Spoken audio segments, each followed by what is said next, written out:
हजरत उमर गुजर रहे, फजर की नमाज के बाद 2 गलियां रह गई हैं, आज पूरा नहीं हो सका आपका दौरा, जो रात को नकाब पहन के 2 गलियां रह गई तो नकाब ओढ़ के ही फजर के बाद निकल गए।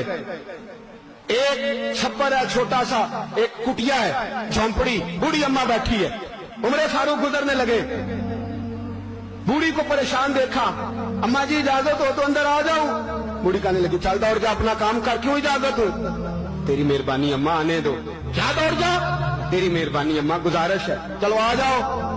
हज़रत उमर फारूक फरमाया करते थे, मैंने उस औरत से आइन सीखा है, आइन, मैंने उससे कानून सीखा है, उस बूढ़ी औरत से।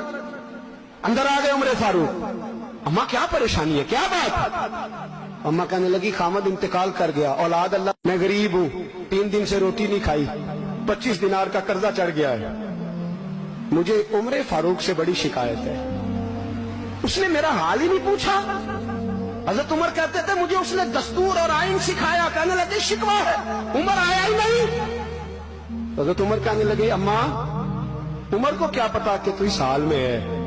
अम्मा दस्तूर बयान करती है, अम्मा जमहूरियत का ऐलान करती है, कहती है नहीं पता उमर को, तो उमर से कहो छोड़ दे हुकूमत, उसके हवाले करे जो खबर रख सकता है, ना इधर उधर की तू बात कर, ये बता के काफिला क्यों लुटा, मुझे रहजनों से गरज नहीं, तेरी रहबरी का सवाल है। उमर से कहो छोड़े हुकूमत, उसको दे जो पता रख सकता है। हजरत सैयदना नाफे फरमाते हैं, जिसके सामने किसरा और रूम के बादशाह कांपा करते थे, मैंने उस उमर को बूढ़ी अम्मा के सामने कांपते हुए देखा। राशाकारी है उमर फारूक का। दौड़े गए, 25 दिनार लाए, राशन रख के लाए, रोटियां पकाई, बूढ़ी अम्मा को खिलाई। कहने लगे अम्मा 25 दिनार ले ले और चल, गलती हो गई, उमर को माफ कर दे। अम्मा बोली, बोल के कहने लगी मैं नहीं माफ करती, मैं तो पक्का फल लूं, बस गिरने वाली हूं, एक दफा कब्र में जा लेने दे, मेरे रसूल आएंगे तो मैं उमर की शिकायत करूं।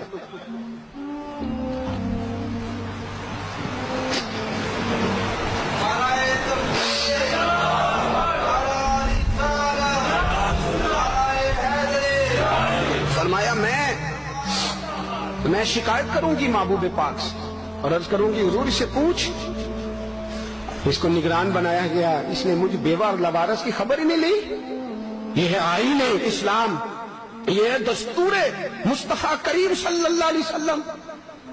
यहाँ कितने गरीब भूखे सोते, कितनों के बच्चे रोज अगवा होते, कितनी मुसीबतें। गवर्नमेंट कहती है कुछ भी नहीं, कुछ भी नहीं, कुछ भी नहीं, अफवाह ही है, अफवाह ही है। अफवाह है तो उसका इलाज क्यों नहीं होता? आप मैदान में सरेआम आके उसका ऐलान क्यों नहीं करते?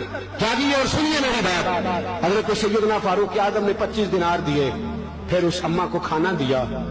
कोई बरादरी नहीं इस अम्मा की, कोई वोट बैंक नहीं, कोई ये अम्मा किसी बड़ी बरादरी की नहीं जिसका 2 लाख वोट हो। अमीरुल मोमिनीन हो के उमर फारूक अम्मा के कदमों में बैठ गए। कहने लगे अम्मा उमर कमजोर है, हुजूर का सामना नहीं कर सकता, तेरी मेहरबानी नबी पाक के सामने शिकायत ना करना।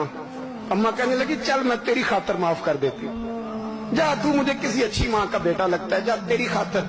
कहने लगे चल फिर मुझे लिख के दे। कहने लगी मैं तो अनपढ़ हूं, तू लिख दे, मैं दस्तखत कर दे। हजरत उमर ने लिखा। एक बूढ़ी अम्मा को शिकायत थी खत्ताब के बेटे उमर से, और फिर वो माफ हो गई। अम्मा के ये दस्तखत कर दो। अम्मा के आगे किया तो हजरत अली आ गए, हजरत अब्दुल्ला इब्ने मसूद आ गए। कहने लगे उमर जहां फिर रहे हो, मैं सारे मदीने में ढूंढ रहा था। अम्मा उठ के खड़ी हो गई, आए मैं मर गई, ये उमर था, ये मैंने क्या किया? हजरत उमर कहने लगे अम्मा ना, अपने वादे पे कायम रहे, तूने जो कहा था उस पे कायम रहे। हमें तो बताया गया था ये वाला निजाम पाकिस्तान में आएगा, ये कहा था कायदे आजम ने, ये रंग बनेगा तुम्हें। कहा मां तू वादे पे कायम है, लिख के दे। लिखा, अम्मा ने साइन किए। फिर हजरत अली से कहने लगे बतौर गवाह आप भी साइन कर दो। फिर अब्दुल्ला इब्ने मसूद से कहने लगे आप भी साइन कर दो। साइन हो गए तो जनाब उमर ने रुका लपेटा। हजरत अली को कहने लगे अली तू मेरा दोस्त है, मेरी सुबहों और शामों से वाकिफ है, अली तू मेरा राजदार है यार, मुझे यकीन है कि मैं तुझसे पहले मर जाऊंगा, जब उमर का इंतकाल हो जाए तो ये रुका मेरे कफन में रख देना, ये रखना मेरे कफन में। अली कहने लगे फिर क्या होगा? पर मैं जब नबी पाक मेरी कब्र में आके पूछेंगे ना बता तू हुक्मरान था क्या करके आया है, تو فرمایا میں رکا نکال کے عرض کروں گا سونے ایک اماں ناراض تھی میں اسے بھی راضی کر کے آیا. حضور میں راضی کر کے ہاں یہ یا رسول اللہ میں